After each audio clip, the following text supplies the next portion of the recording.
C'est l'heure de notre focus. Nous nous rendons ce matin à la frontière entre Haïti et la République dominicaine, plus précisément sur le pont de la rivière Massacre, situé au nord-est d'Haïti. Ici, depuis le 10 janvier, 120 militaires sont déployés. Il s'agit de la première police frontalière haïtienne, la Polifron. Son objectif, mettre fin au trafic d'enfants. Environ 30 000 mineurs haïtiens passeraient illégalement par ce pont chaque année. C'est un reportage signé Laure Philippon et Manon Hurtel.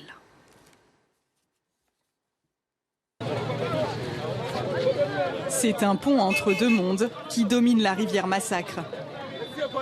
2 fois par semaine, il devient le théâtre d'un incroyable brouhaha. Des milliers d'Haïtiens partent rejoindre le marché binational de l'autre côté de la frontière, en République dominicaine. Un afflux impressionnant devant lequel la police frontalière haïtienne semble bien impuissante. Vous m'entendez? Non, viens ici, on va saisir ta marchandise. Regardez, vous voyez, c'est du n'importe quoi. Les gens passent, etc. Mais le problème qu'il y a, ils sont tellement nombreux qu'on ne peut pas les contrôler. Nous, du côté haïtien, on ne peut pas les contrôler. Et les Dominicains également, ils ne peuvent pas les contrôler. Cette frontière poreuse est le point de passage des trafics en tout genre. Les seuls contrôles des autorités se concentrent sur la surveillance des enfants qui traversent le pont. Où vas-tu? Je vais cirer les chaussures. Où ça? Là-bas, voir les soldats. Il y aurait plus de 400 000 très jeunes travailleurs en Haïti. Des enfants vulnérables que la vie à la frontière expose à tous les dangers. Ces enfants-là, on leur donne à trafiquer toutes sortes de marchandises illégales.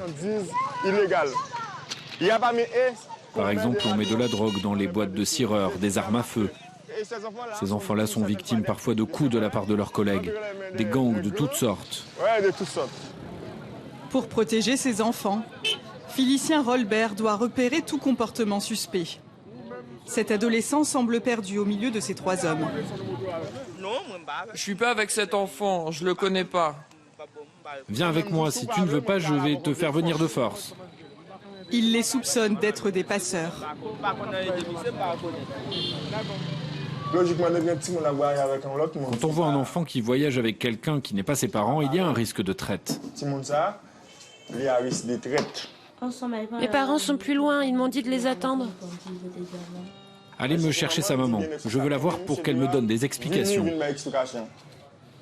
Les 2 hommes sont relâchés, fausse alerte. Les parents viennent d'arriver. Leur enfant s'était simplement perdu.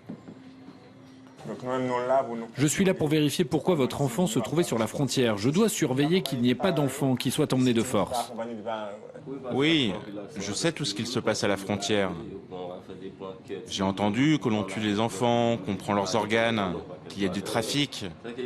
Alors je comprends votre travail, mais moi, je veux juste aller travailler avec ma famille en République dominicaine. La famille n'a pas de papiers en règle, mais le travail de la protection sociale se limite à s'assurer que l'enfant n'est pas en danger. Car à l'ouest du pont, les gamins des rues de Ouanaminthe sont des cibles privilégiées.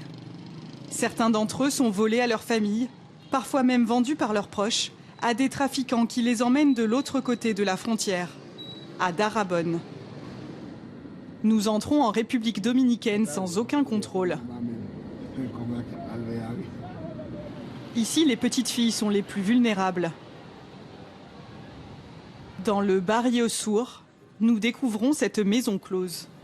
Parmi les filles qui travaillent ici, est-ce qu'il y a des enfants de moins de 18 ans, de 16 ou 17 ans par exemple? Oui, mais elles ne sont pas là, elles sont sorties. Et toi, tu as quel âge? J'ai 17 ans. Enfin 18. Ça fait pas très longtemps que je suis ici. J'étais à Ouanaminthe avant. Cette jeune haïtienne a perdu ses parents. Arrivée seule en République dominicaine, elle travaille depuis dans cette maison close. Elle est enceinte de son proxénète.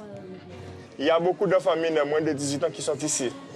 Vous voyez que les portes sont fermées, ils sont dans d'autres activités, mais les soirs, ils travaillent ici. Ils font de la prostitution. Ils travaillent de sexe. Ce sont les chambres. La porte est fermée, est fermée. En République dominicaine, la prostitution est légale. L'exploitation des enfants, elle, est puni de 30 années de prison. Mais la loi est rarement appliquée. Les jeunes retrouvés ici sont simplement renvoyés en Haïti. C'est dans le centre des Sœurs Saint-Jean, à Ouanaminthe, tout près du pont, que les autorités les placent en attendant de retrouver leur famille. Bon appétit pour tout le monde. Sœur Alexandra est colombienne. Elle s'occupe ici d'une trentaine d'enfants, tous à l'histoire très difficile. Ces jeunes filles étaient esclaves de familles dominicaines. Ce garçon est arrivé blessé à la tête après s'être battu avec d'autres gamins des rues. Tu ne veux pas parler? Pourquoi? Qu'est-ce qui t'est arrivé?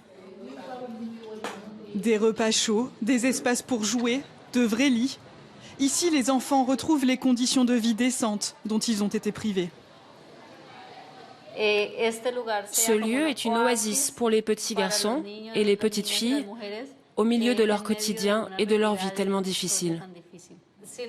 Et on constate le changement chez l'enfant en moins d'une semaine. Parce qu'il se sent libre, protégé, parce qu'il joue, parce qu'il est un enfant à nouveau.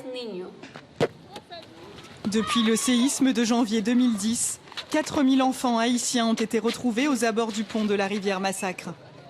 Des dizaines de milliers d'autres seraient toujours exploités en République dominicaine. On passe